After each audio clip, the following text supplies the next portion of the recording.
Halo, salam sejahtera. Baik, kali ini pada kesempatan ini saya akan menjelaskan materi praktik hidrolika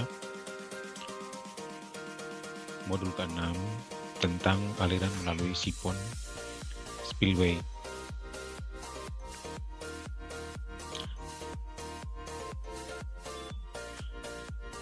Ada 3 tujuan yang hendak dicapai pada praktik kali ini. Yang pertama, untuk mengetahui dan menunjukkan bahwa sifon spillway dapat digunakan sebagai alat ukur debit. Untuk tujuan yang pertama ini, setelah kita melakukan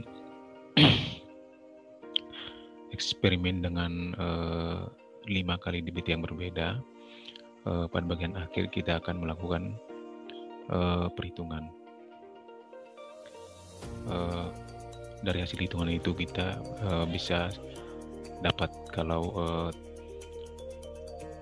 sifon spillway itu bisa kita gunakan sebagai alat ukur berdasarkan data-data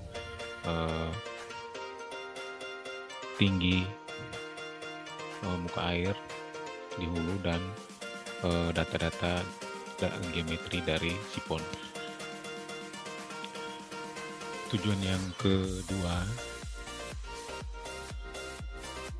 adalah untuk dapat menghitung koefisien debit pada sifon spillway. Pada tujuan yang kedua ini, pada bagian akhir setelah kita melakukan eksperimen, setelah data debit dan data yang lainnya kita peroleh, maka kita bisa melakukan perhitungan untuk mencari koefisien debit untuk sifon spillway. Tujuan yang ketiga untuk mengetahui kondisi dan karakteristik aliran yang melalui sifon spillway. Pada tujuan yang ketiga ini diharapkan selama praktek kita memperhatikan kondisi aliran dan karakteristik aliran yang melalui sifon spillway. Sebelum saya melanjutkan penjelasan tentang alat peralatan yang digunakan dan prosedur praktiknya, terlebih dahulu saya akan menjelaskan sedikit teori mengenai sifon spillway. Sifon yang digunakan saat ini umumnya adalah sifon dengan tipe Hein. Sifon sesuai dengan namanya bekerja berdasarkan prinsip pipa pindah atau sifon. Bisa dilihat pada gambar A. Gambar A adalah pipa pindah. Prinsip ini sudah kita mungkin sebagian kita sudah mempraktekannya dalam kehidupan sehari-hari. Misalnya kita mau mengambil fluida dari drum, kita gunakan selang. Atau kita mau mengambil bahan bakar dari tangki bahan bakar, kita bisa gunakan selang.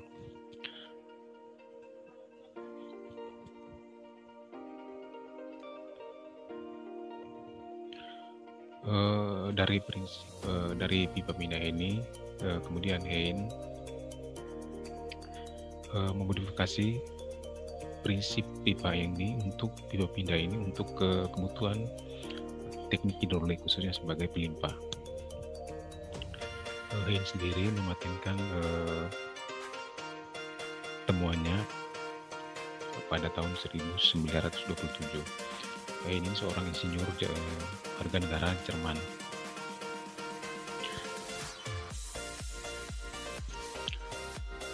Cara kerja sifon. Saat terjadi banjir, ketinggian air di reservoir naik melewati ketinggian air normal. Bisa diperhatikan di gambar B. Saat banjir di hulu sipon, ketinggian airnya naik.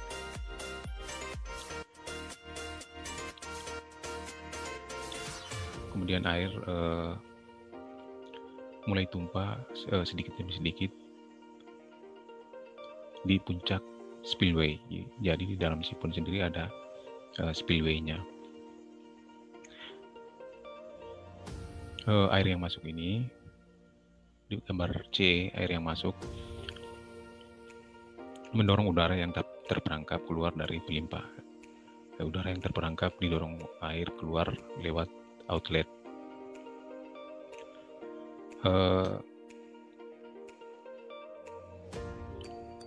Sipon spillway mulai bekerja penuh setelah udara dalam sipon hilang. Pada kondisi D, sipon mulai bekerja penuh setelah tidak ada udara di dalam sipon.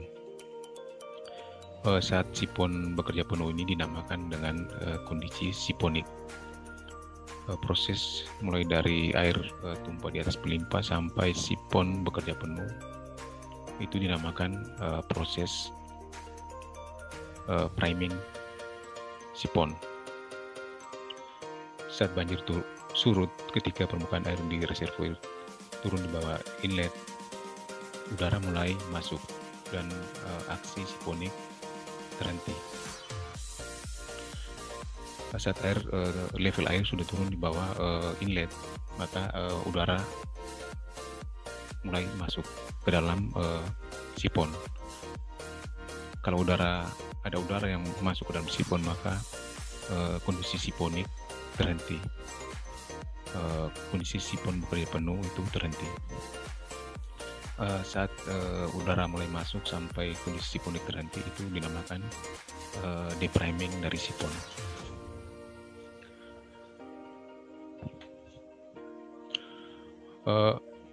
Saat level air mulai turun tapi masih di atas inlet, kita bisa menghentikan kondisi siponik agar air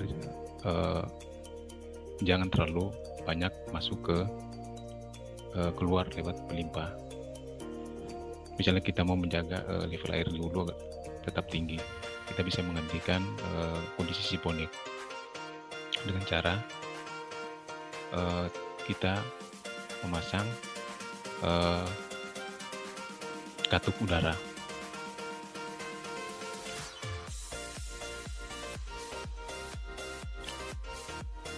Ya, depriming adalah proses kebalikan dari priming seperti sudah dijelaskan di muka. Aksi siponik benar-benar terhenti ketika tekanan udara di sipon sama dengan tekanan atmosfer. Artinya ada udara di dalam sipon. Untuk menghentikan kondisi siponik saat tinggi muka air di reservoir turun, muka air di reservoir turun tapi belum melewati inlet, ya. Masih di atas inlet. Kita bisa lakukan dengan memasang deprimer yang merupakan katup udara atau air regulated, pemutus siponik. Jadi kita bisa mempertahankan level muka air di hulu tetap tinggi dengan memutus kondisi siponik dengan memasang deprimer pada pelimpah sipon. Kemudian jika katup udara tidak tersedia pada sipon spillway, sipon akan berhenti sendiri. Kondisi siponik akan berhenti bila level air di reservoir turun di bawah inlet.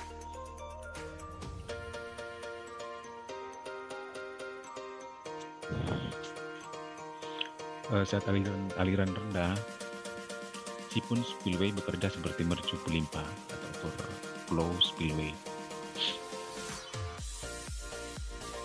kita bisa perhatikan di gambar sebelumnya, saat alirannya masih rendah, maka sifon spillway ini bekerja seperti pelimpa biasa atau overflow spillway.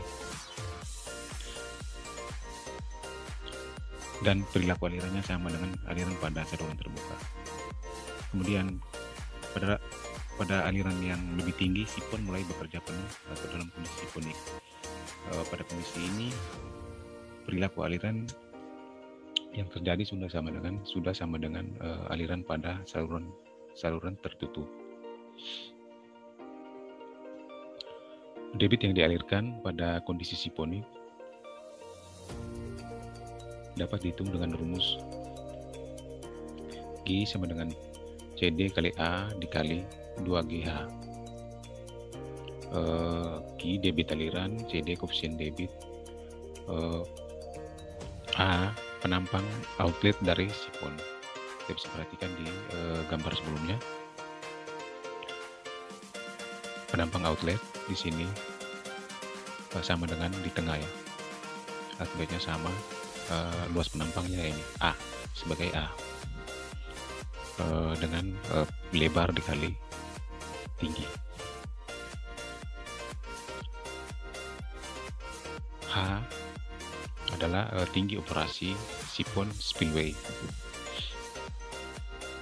Bisa perhatikan di gambar tinggi operasi sifon spillway dari ketinggian muka air di hulu. Untuk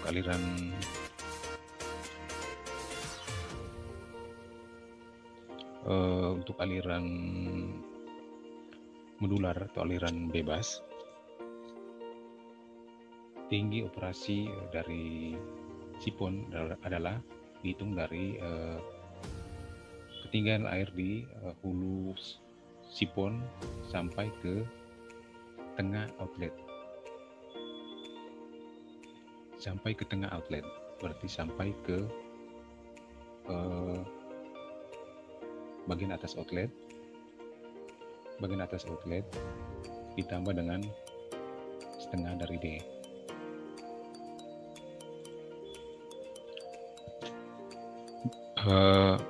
Bila alirannya non-modular atau terendam, maka dihitung dari ketinggian air di hulu sampai pada bagian atas outlet. Hulu sampai bagian atas outlet. Kemudian G sendiri adalah percepatan gravitasi yang nilainya rata-rata sebesar 9,81 meter per detik kuadrat. Tadi penjelasan singkat teori yang berkaitan dengan sifon. Peralatan yang digunakan pada praktek kali ini pada umumnya sama dengan praktek sebelumnya. Yang pertama, alat utama yang kita gunakan adalah model saluran terbuka multi-purpose teaching flam. Kemudian alat ukur kecepatan aliran, current meter, titik duga atau point gauge untuk mengukur kedalaman aliran. Yang terakhir, model sifon spillway. Di lab hidrolika tersedia dua model, satu sifon biasa, satu sifon dengan air regulated atau di primer.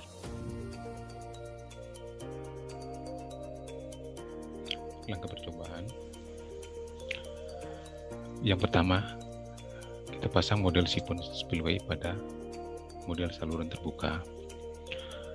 Langkah kedua, kita alirkan air ke dalam saluran dengan menjalankan pompa, kemudian membuka keran debit. Langkah ketiga, biarkan air mengalir sedikit demi sedikit hingga mencapai mulut inlet sifon. Langkah keempat, biarkan air naik hingga memenuhi seluruh penampang sifon sambil amati karakteristiknya.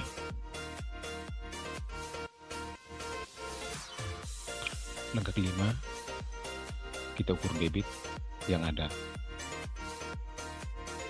Debit yang ada kita bisa baca di meteran debit pada model saluran terbuka. Langkah keenam,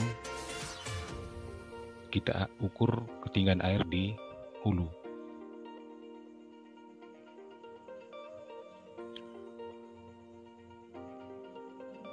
Sebagai H0. Langkah ke-7, kita ukur ketinggian outlet saluran keluar sipon spillway.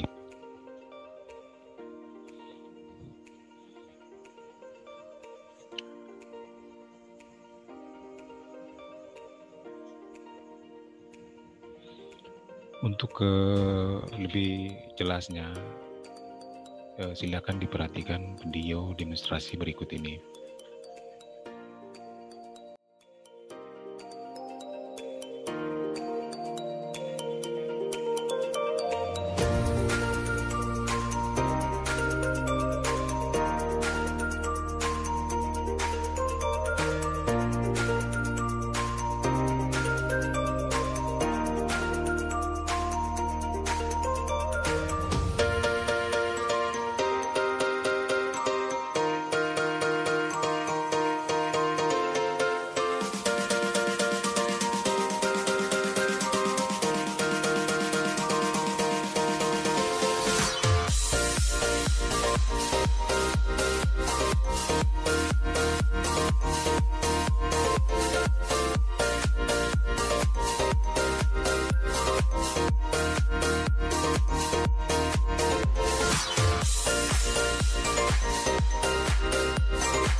Baik, itu tadi video demonstrasi praktek aliran melalui sipon spillway. Setelah kita melakukan eksperimen dengan 5 debit yang berbeda, hasil pengukuran dan pencatatan kita masukkan ke lembar hasil dan perhitungan. Pada lembar hasil perhitungan, kita isikan data sebagai berikut. Yang pertama, kita harus isi lebar saluran keluar. Seperti yang sudah dijelaskan tadi, saluran keluar luasnya adalah panjang lebar dikali tinggi.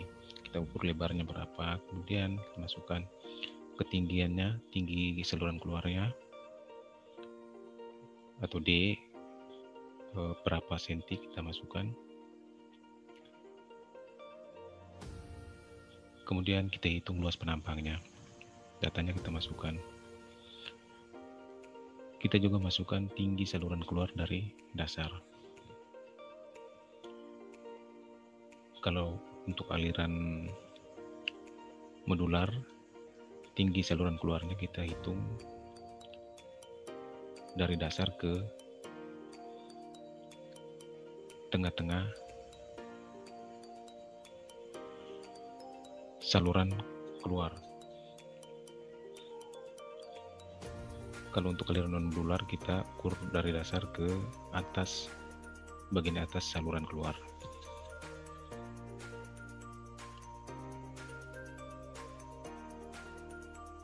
Kemudian hasil dari eksperimen, hasil pencatatan dan pengukuran kita masukkan ke tabel hasil pengamatan dan perhitungan. Kita isikan data debit sebanyak 5 data sesuai dengan eksperimen. Kita masukkan juga nilai tinggi operasi dari sipon untuk kelima debit tadi. langkah terakhir kita menghitung koefisien debit untuk 5 debit yang berbeda. Kalau data key-nya ada, hanya ada, kita bisa hitung koefisien debit. Dari hitungan koefisien debit kita bisa ambil kesimpulan koefisien debit untuk pelimpah sifon besarnya dari kisaran sekian sampai sekian. Nanti di bagian terakhir dari laporan kalian buat kesimpulan